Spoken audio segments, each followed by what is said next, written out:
Bonjour à toutes et à tous et soyez les Brouchim Abayim pour ces quelques mots de réflexion concernant la Sidra de Mishpatim.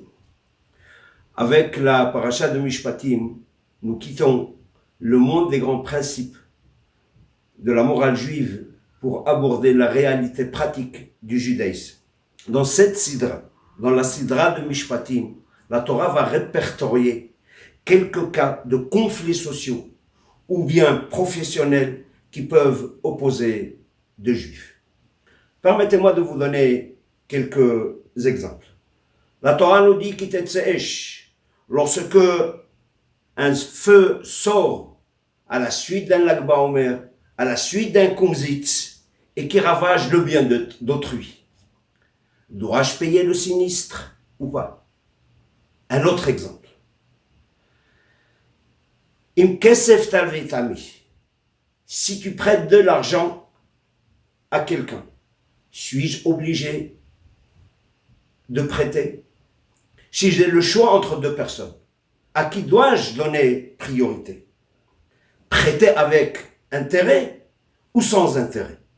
La Torah nous dit, Lotesimun alav neshech, ne lui imposez pas d'intérêt. La Torah énumère aussi Arba Avot Nezikin, les lois concernant les 4 principales causes de préjudice. La Torah nous parle aussi d'Arba Shomrim, c'est-à-dire les lois concernant les 4 gardiens avec une définition de leurs divers degrés de responsabilité. Il faudrait noter que cette sidra a été octroyée au Klal Israël juste après Matan Torah, juste après la promulgation des 10 commandements, après le décalogue. On s'attendait à ce que la Torah nous parle de choses beaucoup plus spirituelles, telles que la mitzvah du shofar, par exemple, le jour de Rosh Hashanah, ou bien la journée de Yom Kippour, ou bien les tfilin, et non pas des choses triviales, telles que les conflits sociaux qui peuvent opposer deux juifs. Selon l'avis du Ramban, cette sidra a été octroyée, elle a été communiquée au peuple juif le soir même de Matan Torah. Nous savons que la Torah a été donnée le 6 du mois de Sivan, un samedi, un Shabbat Kodesh, le 6 du mois de Sivan. Le soir même, alors que Am Israël se remettait difficilement des émotions du grand moment qu'il venait de vivre, cette sidra leur a été communiquée. Le 7 du mois de Sivan, Moshe Rabbeinu était déjà monté au ciel pour apporter les tables de la loi, les Shnei Luchot Abrit. Bien entendu, selon l'avis du Rambam, pourquoi cette sidra leur a été donnée quelques heures après Matan Torah? Qu'y a-t-il de spécial dans cette sidra? Selon Rashi, la question est d'autant plus complexe. Au terme de 40 jours, que Moshe Rabbeinu a séjourné au ciel, la Torah nous dit, cette fois-ci dans Parashat Kitissa, Vaïten el Moshe, Akadosh Baruch Hu a donné à Moshe, Kechalloto ledaber ito, lorsqu'il acheva de parler avec lui, et Shnei Luchot ha'edut, les 2 tables du témoignage, lorsqu'il acheva de parler avec lui. De quoi Akadosh Baruch Hu a-t-il parlé avec Moshe Rabbeinu?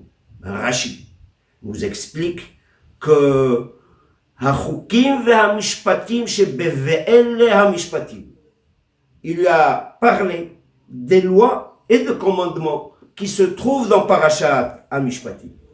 D'après Rashi, cette sidra, la sidra de Ve'ele Hamishpatim, doit être située dans Parashat Kitissa, ou bien après Parashat Kitissa. Pourquoi la Torah l'a-t-elle située juste après Matan Torah? Pourquoi cette juxtaposition? Quel est le message que venu véhiculer la Torah? Chazal rapporte dans le traité de Sanhedrin qu'un impie, l'histoire d'un hérétique qui s'est adressé à Rabban Gamliel en lui disant « Je ne crois pas que les deux parties, la partie supérieure et la partie inférieure du corps humain, aient été créées par Akadosh Baruch. En ce qui concerne, je veux bien croire que la partie supérieure ait été créée par Akadosh Baruch. La partie supérieure qui contient la tête, la bouche, les yeux, l'encéphale, ça a été créé par Akadosh Baruch. Par contre, en ce qui concerne la partie inférieure, il doit s'agir d'un autre créateur. Ce à quoi Rabban Gamliel a répondu que la partie inférieure est au service de la partie supérieure. La preuve, c'est que toute nourriture, toute boisson qui entre dans le corps humain par voie buccale se retrouve à l'extérieur, ou bien par voie anale, ou bien par voie urinaire. Quel est le sens de ce passage talmudique? L'hérétique voulait dissocier le spirituel du matériel. Je suis juif le jour du Shabbat. Je suis juif le jour de Yom Kippour. Ou bien je suis juif parce que je suis dans l'enceinte du Beth Knesset. Par contre, dans la vie courante, dans mes relations avec autrui, qu'il s'agisse de la relation que j'ai avec mon épouse, avec mes enfants, avec mes amis, avec d'autres personnes, ça n'a absolument rien à faire avec la spiritualité. Ça n'a rien à faire avec Akadosh Baruch. Mesdames et messieurs, le judaïsme s'inscrit en faux contre cette démarche. Dans le cadre du judaïsme, on ne peut séparer le matériel du spirituel. Le judaïsme ne s'exprime pas seulement par le biais de Anochi Hashem Elokecha, je suis l'Éternel ton Dieu. Le judaïsme ne s'exprime pas juste par Zachor et Yom HaShabbat Lekadesho, souviens-toi du jour du Shabbat pour le sanctifier. Il s'exprime aussi par toutes les lois et tous les commandements qui sont contenus dans Parashat HaMishpatim. D'autant plus, la Torah donne des réponses à toutes sortes de questions, aussi modernes et aussi triviales soient-elles. Des réponses aussi à toutes les situations qui découlent des aléas de la vie. Je compare la Torah au livret d'instruction du fabricant qui nous est remis lors de l'achat d'un appareil électroménager. Kadosh Baruch Hu a créé un monde, certes très beau, mais néanmoins très complexe et parfois dangereux. Pour surmonter les difficultés quotidiennes, Akadosh Baruch Hu nous a dotés d'un mode d'emploi. Et ce mode d'emploi s'appelle la Torah. Je voudrais conclure juste par une histoire. L'histoire de l'étudiant qui vient rendre visite à son Rav pour lui poser des questions d'ordre théologique. À la fin de la conversation, le Rav lui conseille d'aller étudier quelque temps dans une yeshiva.